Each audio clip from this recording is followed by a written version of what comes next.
All right, then we can start. I think you had a lot of interviews already. Is that right? Yep, it's all good. Great.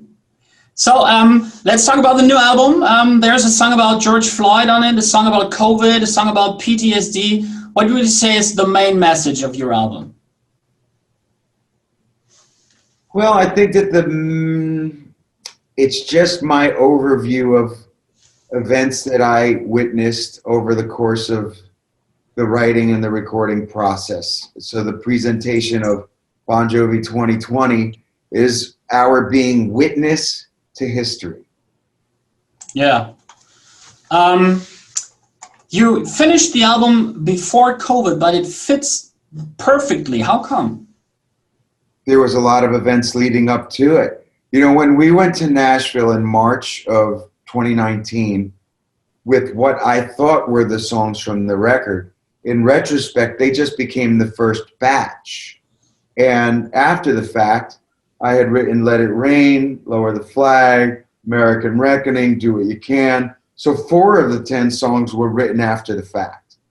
The album title 2020, in truth, I had come up with thinking, well, it'll be a presidential election year. It'll be tongue-in-cheek, cute bumper sticker, a t-shirt, whatever. But as things kept happening and I kept writing and realizing as this witness to history, that title took on a whole nother deeper meaning. And the album became very topical. Not political in my eyes, but topical. And so now I think, you know, in light of the last 2 songs, it's a complete work of this moment in time. How did COVID change your life? I think it helped me hit a reset button.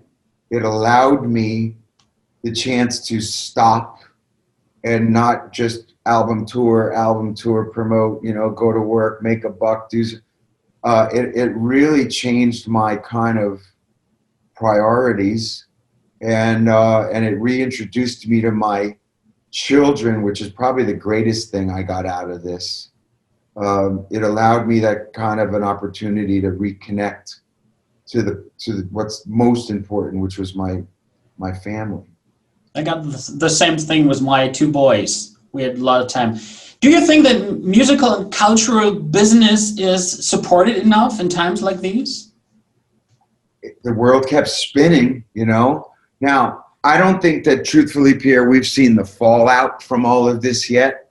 You know, whether it was restaurants that couldn't open for the longest time and small business, or commercial real estate, and will people go back to those offices and rent all that space, and will you need to go on as many business trips or run around the globe and do interviews?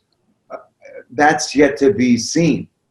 But the simplification, the reset button, those pictures you saw on the news of you're being able to see the Taj Mahal in India and the sky cleared, you know, across Europe, and in New York when the streets were empty and yet business seemed to go on, it made us all go, hey, wait a minute, you know, this could be a good thing.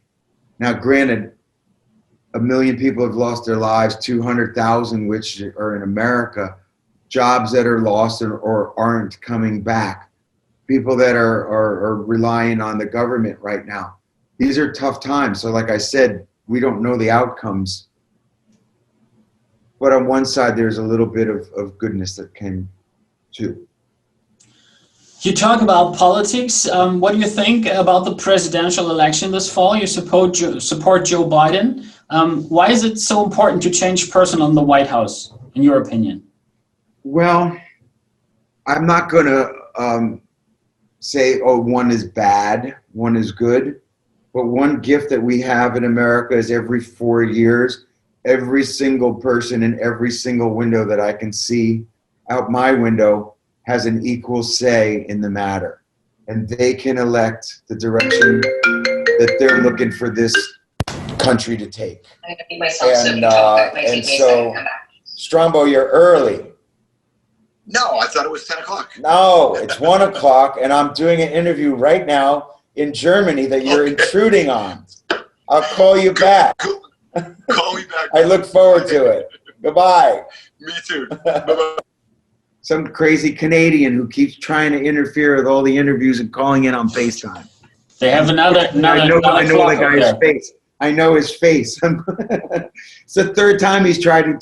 These Canadians. Funny though. Excuse me. No problem. You were telling us about the personal change in the White House. You know, the truth is that America is at a crossroads, and the direction it's going to take, either or, and these are extreme views. It's going to go one way or the other. When the voice of the electorate are heard, it's going to have a ripple effect around the world. So this is, when they say it's the most important election of our lifetime, it's the most important election of our lifetime, most definitely. And I just hope that the healing happens afterwards. Regardless of what it means. And you think it's important that many people go to the election and vote? I'm astounded that 40% of Americans do not vote. 4 in 10 don't vote. And then they complain. You can't complain if you don't vote. That's right. Let's go back to music. I listened to a lot of Bon Jovi in front of this interview, a lot of new stuff and also old stuff. What would you say, how has Bon Jovi changed compared to the 80s? Well, I think we've evolved. And on the other hand, you know, there's always been a bit of a social consciousness. If you really think about Runaway and discount the video but consider the lyric, when I used to get off of the Greyhound bus that would drop me off at 42nd Street, I was fortunate enough to walk to 53rd Street to a recording studio while other young people were sitting in that bus station working the streets. So there was an awareness of the world around me. But I grew up in suburban New Jersey, so it wasn't first and foremost in what was building my character. You know, in truth, at 21 and 25, I had blinders on. I had one goal, and that was to be the lead singer of a rock and roll band. And because I'd been here so long, and nearly 40 years of record making, if I tried to sing You Give Love a Bad Name at 58 years old, I would hope that you'd be bored talking to me. If I didn't evolve as a songwriter and as a man, I don't think I'd be very interesting in an interview. And so, you know, here we are in 2020, and I'm writing about the world at large. I think it's natural. Yeah. So, is there, despite of that, any chance that you will write songs that are hard, like Raise Your Hand or You Give Love a Bad Name? Because at the moment your songs are more softly, not that hard rock statement. Yeah, I'm saying that's not what I have any desire to rewrite Raise Your Hands.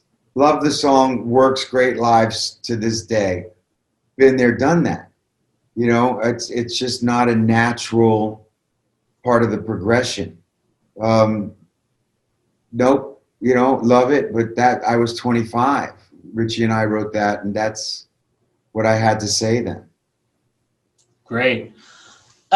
We're a radio station, and I asked that all the guys who I interview, why do you think radio is still important in this time? Radio is the great communicator, you know, even with streaming services and all of the internet and music at your fingertips. The most important man in the music business is the DJ. That's you, my friend, because you can communicate the message. You can talk to the listener about what's new or what's old and sounds new. You can communicate the stories and the themes and bring community together through song. And your knowledge of the music and the history of music allows you to be the expert in the field to help bring people together. All right. Last question. What kind of music do you currently listen to? What artists do you like? I like a lot of things, you know, and I try to give new stuff a listen. and I'm wide open to listening to it. But in the most recent days, the things that have moved me was the album by the Chicks or the Killers. And I've heard Bruce's new record, and it's really good. So that it's more established artists. Even the Strokes aren't a new band anymore, but at the beginning of the COVID, I heard their new record, and that wasn't something that I thought I would really love, but I thought it was a great record. So, that's pretty much what I'm listening to. Great. Yeah. So thank you very much for your time. Thank you, Pierre. I hope we see us again via Zoom or in person. Good luck. Bye-bye. Bye-bye, buddy. Radio 21. Bester Rock and Pop.